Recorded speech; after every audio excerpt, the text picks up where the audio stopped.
ನಮಸ್ತೆ friends, welcome back to my channel. ನಾ ಇವತ್ತು ಡ್ರೈ ಫ್ರೂಟ್ಸ್ ಲಾಡು ಮಾಡತ್ತೀನಿ.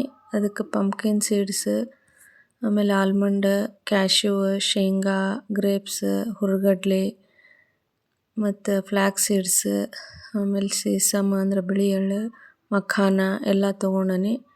ಈಗೆಲ್ಲ ಒಂದೊಂದು ಹುರ್ಕೋಬೇಕು. ಫಸ್ಟ್ ಶೇಂಗಾ ಹುರ್ಕೊಳತ್ತೀನಿ, ಆಮೇಲೆ ಫ್ಲ್ಯಾಕ್ಸ್ ಸೀಡ್ಸ್ ಹುರ್ಕೊಳಕತ್ತೀನಿ. ಒಂದು ಸ್ವಲ್ಪ ತೊಗೊಂಡನಿ ಫ್ಲ್ಯಾಕ್ಸ್ ಸೀಡ್ಸ್. ಆಮೇಲೆ ತುಪ್ಪ ಹಾಕಿ ಆಲ್ಮಂಡ್ ಫ್ರೈ ಮಾಡ್ಕೋಬೇಕು. ಆಮೇಲೆ ಎಲ್ಲನೂ ಡ್ರೈ ಫ್ರೂಟ್ಸ್ ಹಾಕಿ ಚೆಂದಾಗಿ ಸಣ್ಣಗೆ ಉರಿ ಇಟ್ಟು ನೀಟಾಗಿ ಹುರಿಬೇಕು. ಹುರಿದಾದ್ಮೇಲೆ ಆಮೇಲೆ ಮಖಾನ ಹಾಕಿದೆ, ಅವನು ಹುರ್ಕೋಬೇಕು.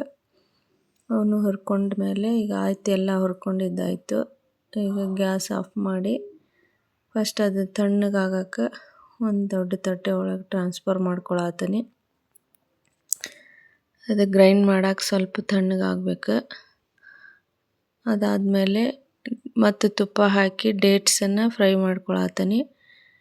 ಡೇಟ್ಸ್ ಇದು ತಣ್ಣಗಾದ್ಮೇಲೆ ಅದನ್ನು ಗ್ರೈಂಡ್ ಮಾಡಿಕೊಂಡು ಎರಡು ಮಿಕ್ಸ್ ಮಾಡಿಕೊಂಡು, ಈಗ ಫಸ್ಟ್ ಡ್ರೈ ಫ್ರೂಟ್ಸ್ ಅದನ್ನು ಗ್ರೈಂಡ್ ಮಾಡಿದೆ.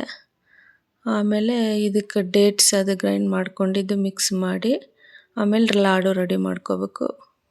Bye friends.